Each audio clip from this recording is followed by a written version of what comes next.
ये सब कैसे हुआ? ये मील मजदूर था साहब, इसकी बीवी स्कूल टीचर थी। दोनों की पगार लेके बॉम्बे क्लब में ये जुआ खेलने जाया करता था। कई बार मैंने इसको समझाया, देख वहां जुआ खेलने मत जाया कर, लेकिन नहीं माना। गंदा गंदा नाच दिखाकर, बेवकूफ बनाकर वो लोग रुपया एकते हैं साहब, लेकिन नहीं माना। और नौकरी छूटी, फंड का रुपया मिला, वो भी सब जुए में हार गए साहब।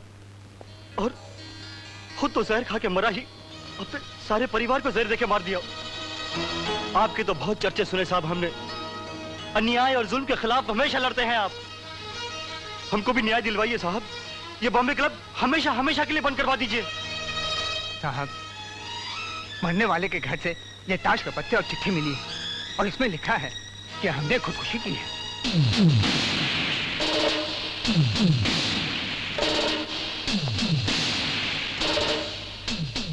बॉम्बे क्लब पर फौरन छापा मारा जाए और उसके मालिक को घसीटते हुए पुलिस चौकी लाओ।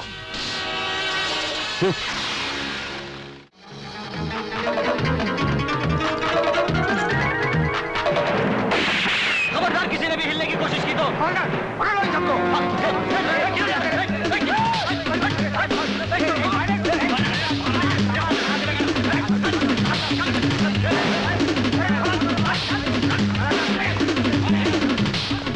मैं आपसे कितनी बार कह चुका हूँ कि बॉम्बे क्लब का मालिक मैं हूँ। फिर अब मेरी बात का यकीन क्यों नहीं करते?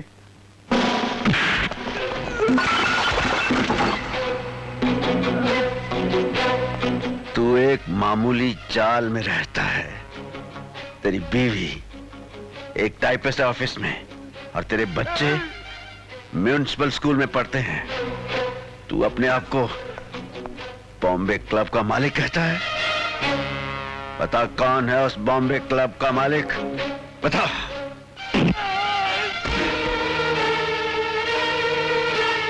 सुबह तक अगर तूने जबान नहीं खोली तो तेरी जबान मैं हमेशा हमेशा के लिए बंद कर दूंगा।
साहब, आप आ गए। मैंने पुलिस को कुछ नहीं बताया। आप मुझे रिहा करवाने आए हैं ना? हाँ, रिहा करवाने आया, लेकिन लॉकअप से नहीं, जिंदगी से।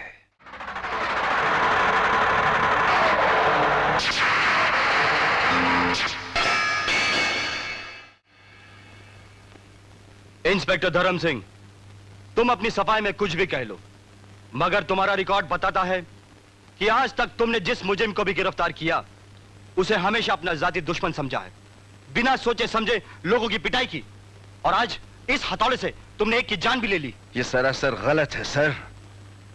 मुझे बदनाम करने के लिए एक साजिश रची गई है। सर, किसी मुलजिम से तहकीकात के दौरान आज तक मैंने कभी किसी हथियार का इस्तेमाल नहीं किया। सर, भगवान ने इस हाथ में इतनी शक्ति दी है कि बड़े बड़े मुजरिम इसे देखकर अपने जुर्म का इकबाल कर लेते हैं। तो आप खुद ही सोचिए कि मुझे इस हथौड़े की क्या जरूरत है। मैं तुम्हारी कोई सफाई सुनना नहीं चाहता। तुमने उसे जान से मार डालने की धमकी दी थी, इस बात का गवाह सारा स्टाफ है। Dharam Singh, now you are suspended.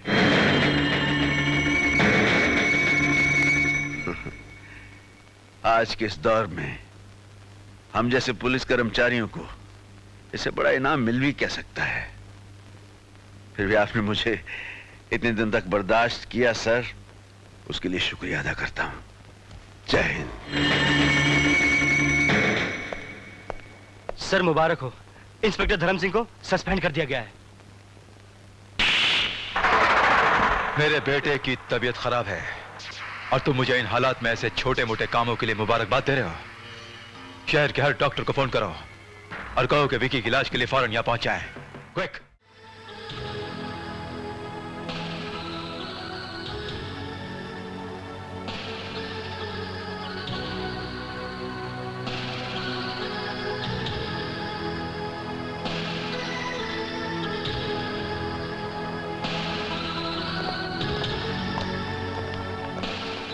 सांगा साहब, आपका बेटा तो बिल्कुल ठीक है। उसे मामूली सा बुखार है सर।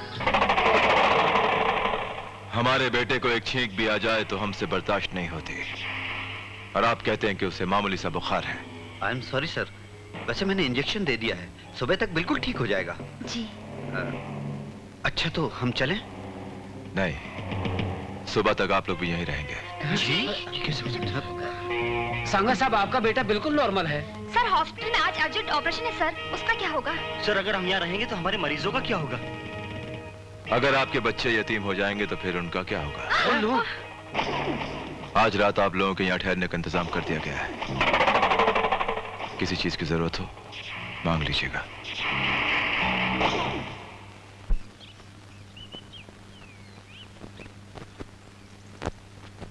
नॉर्मल है sir. Good morning dad. Good morning. कैसी तबीयत है? जिस बेटे को आप जैसा प्यार करने वाला डैड मिला हो, जो मामूली बुखार आने पर डॉक्टर की लाइन लगा दे, उसकी तबीयत को क्या हो सकता है डैड? टेक केयर, आराम कर।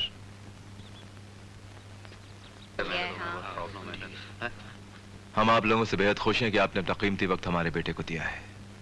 ज्यादा कुछ नहीं, आप लोगों को एक छोटी सी भेंट देना चाहते हैं। Thank you very much. Thank you, thank you. Thank you sir. Thank you. Thank you sir. Thank you sir.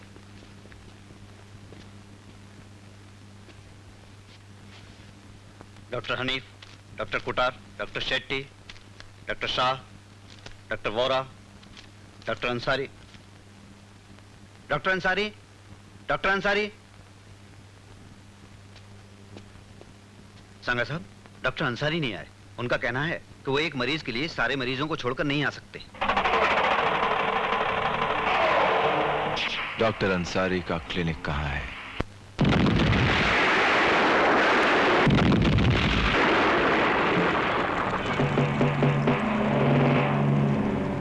जो लोग हमारे बेटे की सेहत की परवाह नहीं करते, हम उनकी जिंदगी की परवाह करना छोड़ देते हैं।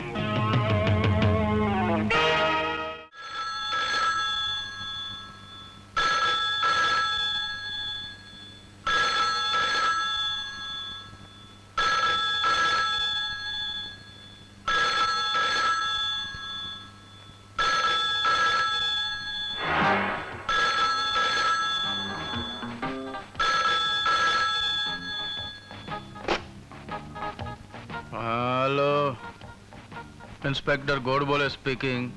इंस्पेक्टर साहब, डॉक्टर अंसारी के क्लिनिक को किसी ने बॉम्ब से उड़ा दिया है। वाग मारे डॉक्टर अंसारी का। सांगा का लिफाफा पहुंच गया है। सॉरी हाँ भाई, रॉन्ग नंबर।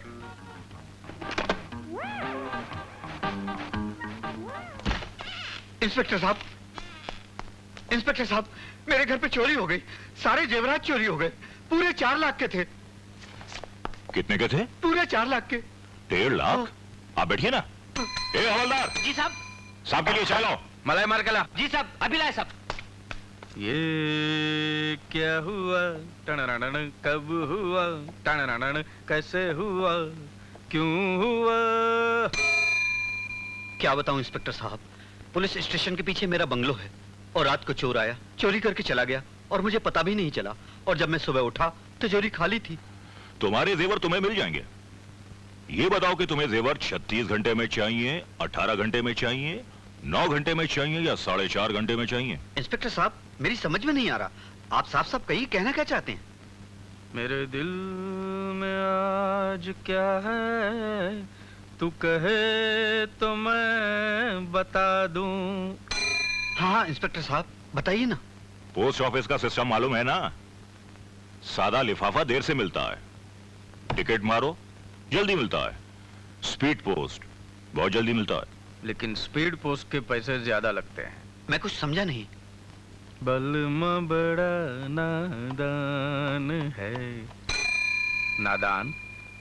अगर हम जैसे पुलिस वालों से व्यवहार करना है तो ये जुबान पहले सीखो। समझ गए समझ गए। ये लीजिए। ये क्या है? रिश्वत? शर्म नहीं आती इतनी कम रिश्वत देते हुए? इतनी कम रिश्वत तो हमारा हवलदार भी नहीं लेता। गोली मार दूंगा। ये लीजिए।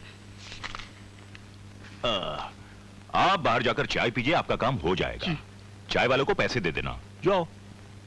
और सुनो, 2 चाय अंदर भिजवा देना, हम लोग कुछ प्राइवेट बात कर रहे हैं। प्राइवेट जाओ, जाओ, जाओ। हवलदार, बाहर से कोई अंदर न आ सके। यार गुड बोले। ये चोरी साला अपना कौन सा आदमी कर सकता है? रघु। अरे नहीं यार, वो अस्पताल में पड़ा है, मैंने उसकी टांग तोड़ी। साला कह रहा था कि चोरी चकारी की जिंदगी छोड़कर शराफत की जिंदगी बिताऊंगा। अब अगर ये चोर उचक्के भी शरीफ होने लगे तो हमारा क्या होगा कालिया? बहुत अच्छा किया। अब साला लंगड़ाते हुए एक ही गाना गा रहा होगा, शराफत छोड़ दी मैंने। अरे हाँ, याद आया। हाँ। ये काम अपने पप्पू का है।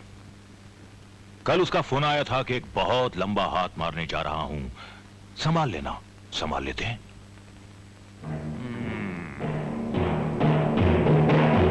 पप्पू साहब। उल्लू के पट्टे, कल रात चोरी की और अब तक हमारा हिस्सा नहीं पहुंचाया तूने, हैं? अरे साहब क्या बात कर रहे हैं? साहब आपका माल मैं पहुंचाने वाला था। ये लीजिए साहब। जय बोलो बेईमान की जय बोलो। अच्छा अब ये बता कि ये माल बेचा किसको है? माल सेठ तिजोरी मल को। ओ, सेठ तिजोरी मल। मन्ना माफ कर दीजिए इंस्पेक्टर साहब, मन्ना माफ कर दीजिए। ये रहे पूरे जेवरात, और मैं कसम खाता हूँ आज के बाद कभी भी चोरी का माल नहीं खरीदूंगा। आप ही हमारे माई बाप हो साहब। न बीवी न बच्चा न बाप बड़ा न मैया, the whole thing is that कि भैया सबसे बड़ा रुपया। माल निकाल। जी साहब। और सुनो जी साहब। आज के बाद अगर कभी चोरी का माल खरीदा तो ना ना, पहले हमारा ख्याल रखना। बिल्कुल रखूंगा जी, बिल्कुल। जानते नहीं ये जुर्म है। हाँ जी। जाओ। थैंक यू इंस्पेक्टर साहब, थैंक यू। ये तो हमारा फर्ज था। लोग खामखा पुलिस वालों को बदनाम करते हैं कि पुलिस निकम्मी है, रिश्वत लेती है। वरना 5-7 हजार की रिश्वत में 4 लाख के जेवर कहाँ से मिलते? जी, आपका ये एहसान मैं कभी नहीं भूलूंगा। भूलोगे भी तो चलेगा, जाओ। जी। माल देख लेना, बराबर है ना? पूरे ही होंगे। वरना काम का हमारे पे इल्जाम लगाओगे। झुमका गिरा रे बरेली के बाजार में, झुमका गिरा रे। वाग मारे, ये मेरी बीवी पहनेगी तो कितनी मीठी लगेगी ना। तेरी भाभी भी पहनेगी तो बहुत अच्छी लगेगी रे। क्या है? आजकल एक का फैशन है। साहब, कॉलेज से प्रिंसिपल साहब का फोन आया है। कॉलेज में दंगा फसाद होने का डर है, इसलिए आपको बंदोबस्त के लिए बुलवाया है। अबे तुझे कुछ काम धंधा नहीं है? जब आता है बुरी खबर लेकर आता है, जा यहां से। पार्टनर क्या बोलते हो? जाके कुछ फायदा नहीं, माल बाल मिलेगा नहीं। ठीक है तो नींद पूरी करते हैं, अपनी ड्यूटी बड़ी हार्ड है यार। सो जाओ, लड़ने दो साले स्टूडेंट्स को। अरे अब तक हमने नाश्ता नहीं किया। जारी, वो बुक छोड़िए और एक नजर नाश्ते पर भी डालिए।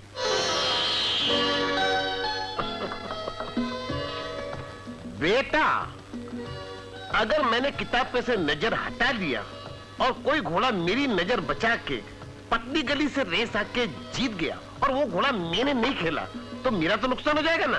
जारी, ये बुक छोड़िए और पहले नाश्ता कीजिए। गांठिया लाई क्या? डैडी ये क्या है? ये तो गांठिया है, लेकिन बिक्री आज दिन क्या है? संडे। संडे?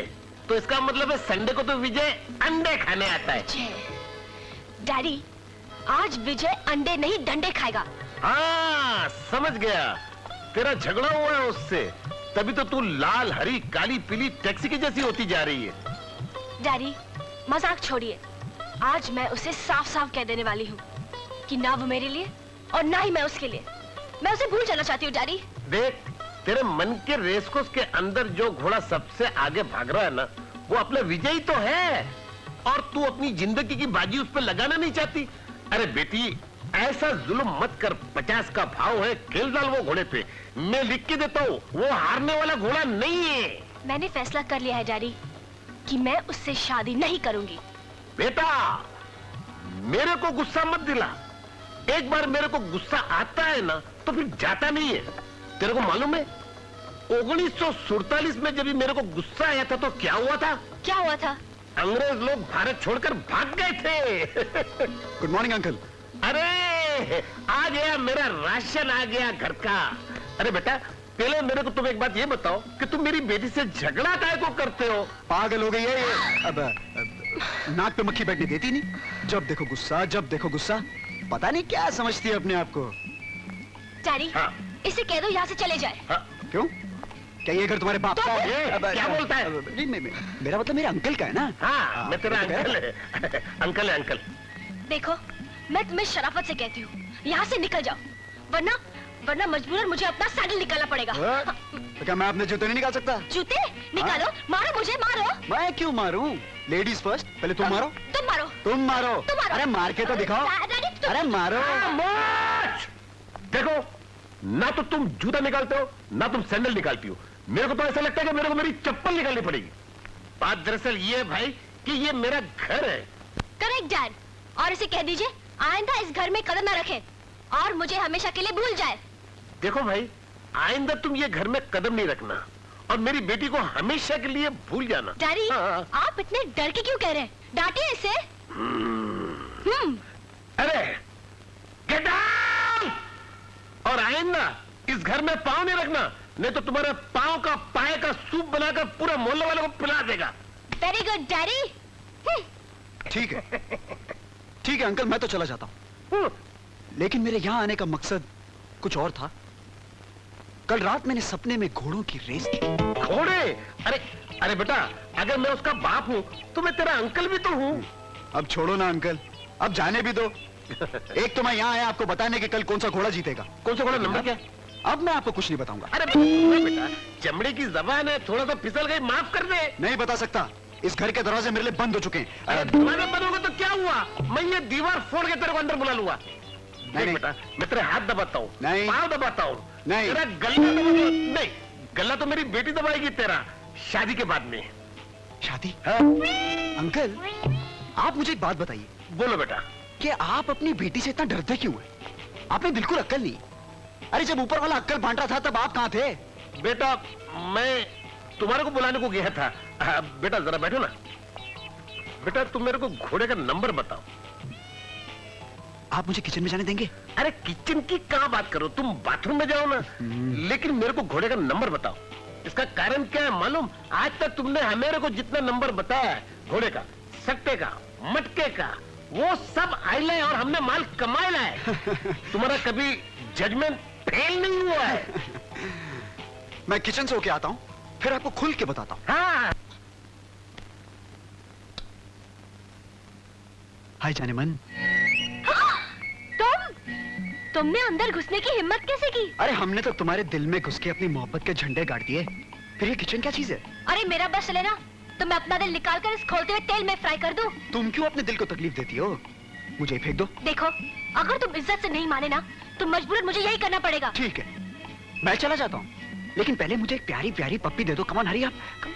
Shut up. पप्पी तो तुम ऐसे मांग रहे हो जैसे बाप दादा की कोई जायदाद वापस लेने आए हो तुम। आज से गेट आउट फ्रॉम हियर। तुमने मेरी मस्ती देखी है, मेरी जबरदस्ती नहीं देखी। देखो अगर तुमने एक कदम भी आगे बढ़ाया ना तो गेट खोलता। चला दिया। रियली सॉरी विजय, मैं अभी बर्नर लेके नहीं नहीं नहीं नहीं नहीं नहीं नहीं, अपने होंठों की बर्नौल लगा दो, सब ठीक हो जाएगा।